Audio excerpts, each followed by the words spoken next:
Hello, and thank you for the opportunity to speak today on the implementation of a quality management system across Rehabilitation Engineering Unit and the Maxillofacial Laboratory here at Swansea Bay University Health Board.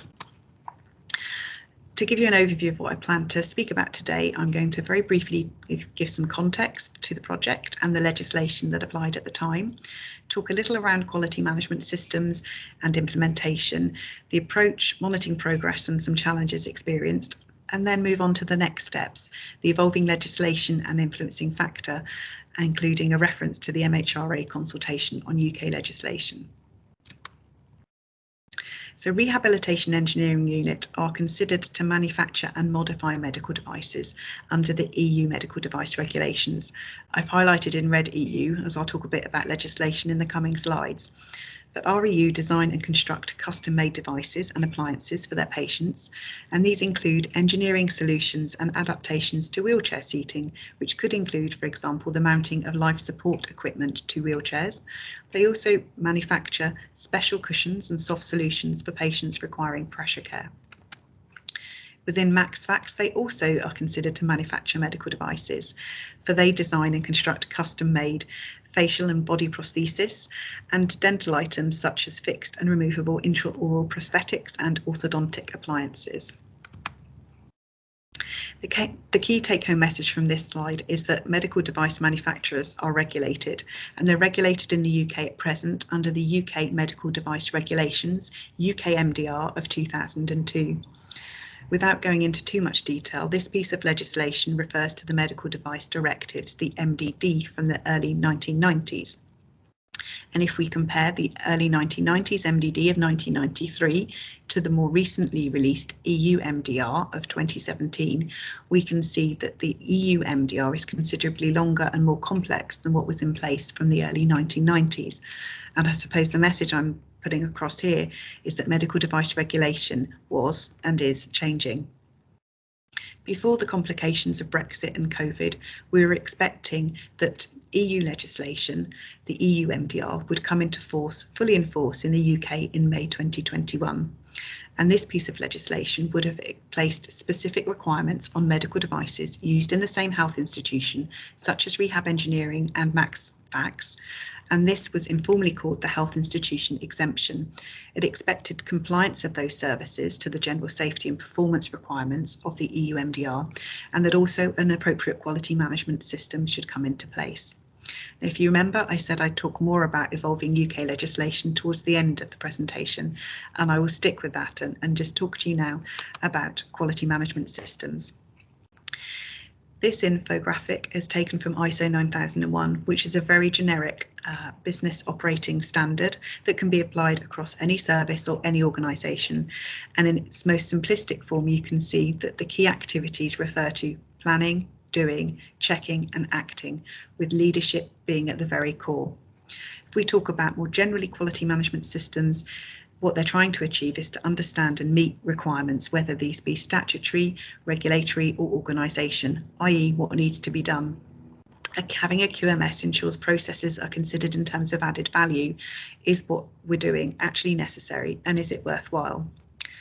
Process performance and effectiveness is also monitored through attaining results to ensure we're checking that things are working well and just how efficiently they're working, with continual improvement being offered throughout a QMS, with improving processes being undertaken based on objective measurement. So QMS frameworks, there are numerous, and which one you would select depends on the function or the service, what's being produced or what service is being delivered, or indeed what legislation and guidance applies. So at the time the project commenced for MaxFax and Rehabilitation Engineering Unit, ISO 13485 was stated as an appropriate quality management system for services operating under the Health Institution Exemption, and it's for this reason ISO 13485 was selected as an appropriate framework. Other services within medical physics and clinical engineering that don't operate under medical device manufacturing have ISO 9001 QMSs in place, including the Medical Equipment Management Service at Swansea Bay, and that's an entirely appropriate quality management system for their operating practices. So at the time, Lorna Tasker and Peter Evans formalised the risk they felt applied to their services and identified mitigation strategies to ensure compliance to MDR. Benchmarking was undertaken with other similar units and a scoping exercise undertaken by the consultant Justin McCarthy, who recommended the formalisation of a joint QMS between REU and MaxFax with specialist resource to support that activity. I'm smiling now because that resource identified a fixed-term contract appointment was needed, and that specialist recruited was me. So my approach to implementation was to identify what I perceived to be the biggest risk within each service, bearing in mind we believed MDR was going to come into effect in a relatively short period of time. And I wanted to focus the activity on ensuring our technical information was robust because we needed to be clear on what it was that we actually manufactured or modified. We were keen to identify areas to share approaches across those two services, and the electronic document management system iPassport had recently been procured, so in implementing that system seemed to be a sensible approach to ensure document control was put in place from the get-go. I also spent time aligning the requirements of 13485 and Article 5.5, the Health Institution Exemption article of the EU MDR, as well as the MHRA draft guidance. I like to be having a plan, and this was very important to have in place to be clear on the timescales and sequence of events that needed to happen throughout the duration of the project, so that those involved were clear on who was responsible for which elements and at what point what element was going to take place. It was also useful to evidence what progress was being made. Throughout, it was critical to identify and manage stakeholder expectations. These could range from individuals within the team to our patients to those clinical scientists, or indeed the MDR implementation group that Welsh Government facilitated, as well as our professional bodies that were looking to us for guidance and advice. The implementation plan I put together is reflected here, and the two red arrows draw our attention to the medical device technical documentation I'm going to speak about, as well as iPassport implementation. In Rehabilitation Engineering Unit, they had already defined 8 families in total, although now we're at 9, and each of these families had been further subcategorised into subfamilies with specific examples. So the device family I'm going to give practical examples of refer to the foot supports, which include footboards and foot boxes, which form part of the accessories hardware overall family. So our approach was to provide a set of technical file information at a very high level for these families or subfamilies. We had a descriptor document which outlined some key elements, including the expected performance of that device and how it was expected to operate. A risk classification was completed based on a template produced by Justin McCarthy using the MDR risk classification rules. We completed a general safety and performance requirement document, again available via IPAM, which was prepared in-house by the STP Pearl Reed. And a risk management plan was prepared for each device family, which covered the entire activity of that device through from its conception and production all the way through to post-market surveillance. So the entire life cycle and hazards and potential risks and mitigating strategies were put in place to manage across each of these areas. With this being a generic high-level approach, our next thought process was to ensure that the specific detail for our custom-made devices was recorded in the patient notes and also in our service records for design and manufacture detail.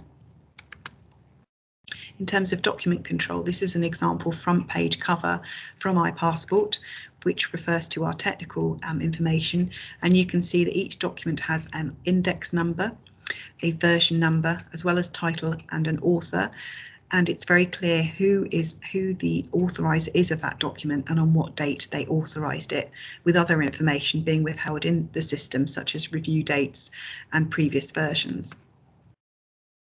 Again, this is an example of a footer document of an iPassport document controlled document, where that similar information is available should someone decide to print that document out of the electronic document management system. So I've just quickly spoken through these two stages of implementation, and I do have to draw your attention to the fact that the plan does look very neat within this slide. We'll talk about how it wasn't neat a bit later on.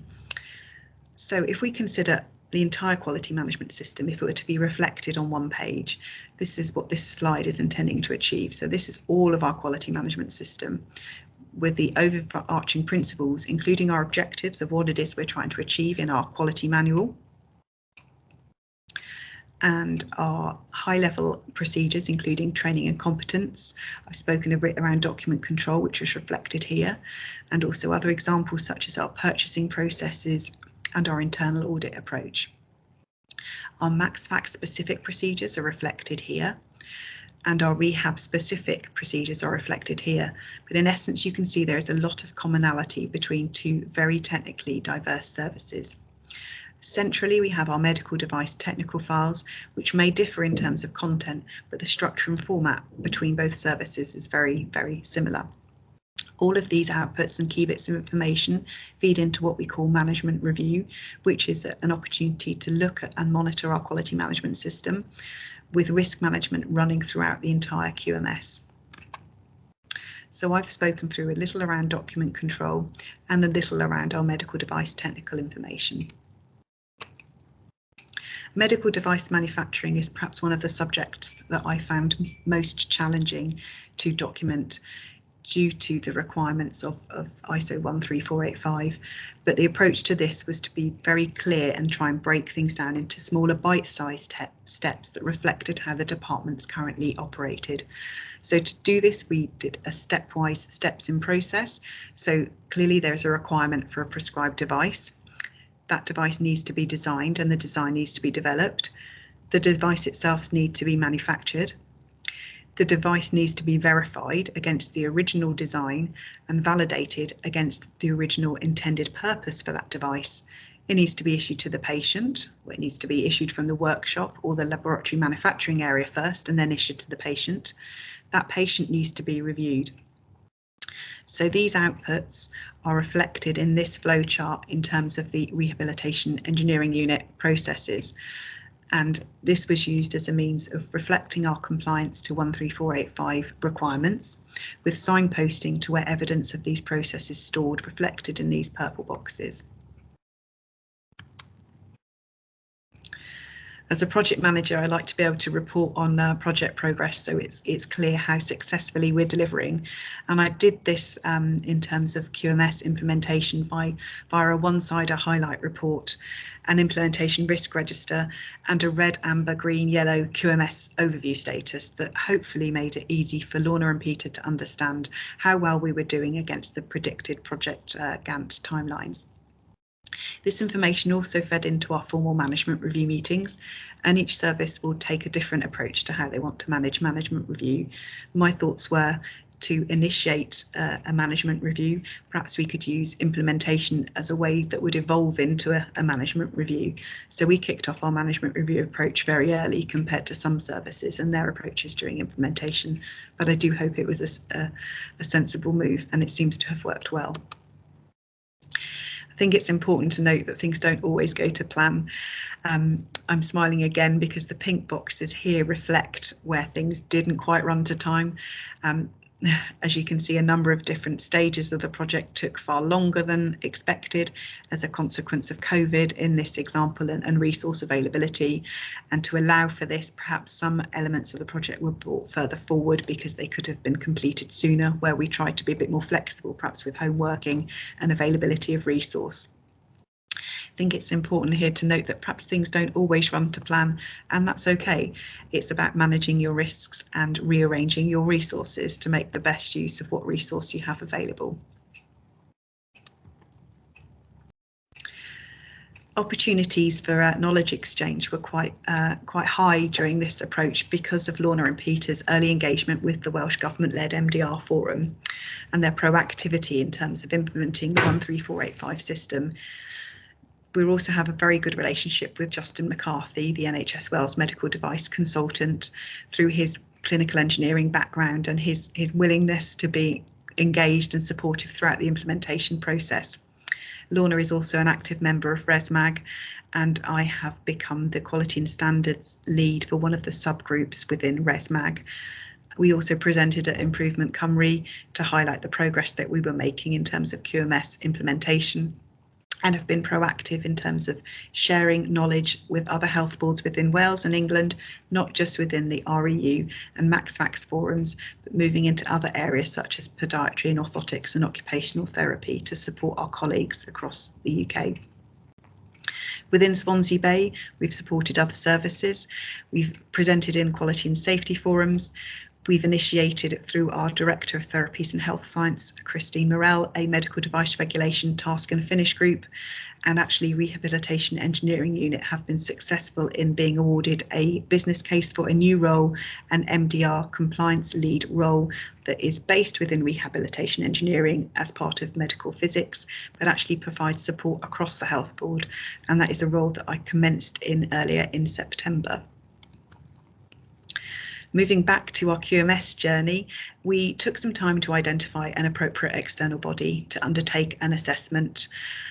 We did have a look at a number of different bodies and rested on United Registrar Systems, who is used by colleagues in North Wales and also Birmingham, and they are a UK-based certification body. In February 2021, we undertook our Stage 1 assessment of our QMS, and this is where the assessor reviews all the documented procedures to ensure we've satisfied 13485 requirements. Our April assessment was Stage 2, and this is where that auditor comes back and assesses whether we're actually following those procedures in reality. And that was a 5-day experience. It's a little difficult, a little different to normal because of COVID, where we had our audit undertaken virtually, but we were successful in terms of certification of the QMS to ISO 13485 with no non-conformities raised, which was fantastic news for the service in terms of their efforts and efforts of colleagues, not just Lorna and Peter, but across rehab engineering and MaxFax. So next steps for us will be our surveillance assessments next year and the year after, which will be a 3-day visit at each time. And then the whole cycle is repeated in 2024 with a 5-day reassessment visit. So for REU, as I've said on the previous slide, obviously we intend to maintain our 13485 certification. For Swansea Bay, as I indicated, we have a health board wide resource that's hosted within medical physics, but is now reaching out to support other services within the health board, including the Artificial Limb and Appliance Centre, podiatry, orthotics, occupational therapy, as well as potentially supporting other impacted services, which one topical area for the UK, as well as for Swansea, will be those using software as a medical device. I mentioned a consultation through the MHRA. I don't think I should go into too much detail on that, other than to reiterate the point that medical device legislation within the UK is evolving, and a consultation document is available via the MHRA website on the future regulation of medical devices in the UK. And I would urge you to look at that consultation document. Swansea Bay intend to submit a collation of responses to it, and I look forward to hearing how that piece of legislation evolves within the UK. Thank you very much for your time.